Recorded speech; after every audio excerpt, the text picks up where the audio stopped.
பாய் எதுவும் பாராட்டுன்னு சொல்லியிருந்தீங்களாமே கூப்பிட்டு சொல்லியிருந்தாங்க. ஏண்டா போன மேட்ச் எதுனாலடா தோத்தோம்? பாய் அது வந்து பேட்டிங் சரியா பிடிக்கல, அதனால பிரச்சனை என்ன?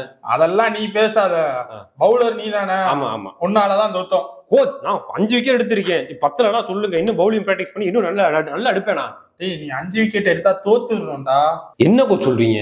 டேய் இதுக்கு முன்னாடி ஒரு நீ 5 விக்கெட் எடுத்த. ஆமா, அப்பயும் தோத்தோம். சரி. இப்போ கடைசி மேட்ச்ல 5 விக்கெட் எடுத்த. ஆமா, அதுலயும் தோத்தோம். சரி. அப்ப யார் காரணம்? கோச் நீங்க யாரு காரணம்னு கேக்குறீங்க. நான் எடுக்கிறதுக்கு யாரு காரணம் தெரியுமா? அந்த 5ஆம் நம்பர் டிஷர்ட் ஒருத்தர் போட்டிருப்பாரு, கௌதம் கம்பீர்னு, அவர் தான் கோச் காரணம். அவரால் தான் கோச் நான் 5 விக்கெட் எடுத்துக்கிட்டு இருக்கேன். அது உங்களால தான் கோச். சொல்லுங்க கோச், இப்ப என்ன சொல்லுங்க கோச்? தம்பி நீ எனக்கு டெடிகேட் பண்ணது போதும்பா. இருந்தாலும் கோச்சா ஒண்ணு சொல்றேன், 5க்கு கம்மியா இருந்தாலும் பரவாயில்ல, சரி. 5க்கு மேல இருந்தாலும் பரவாயில்ல, சரி. ஆனா 5 வேணாம். 5 வேண்டாம். 7 கோச். 7ஆ? ஐயோ நீங்களெல்லாம் வச்சுக்கிட்டு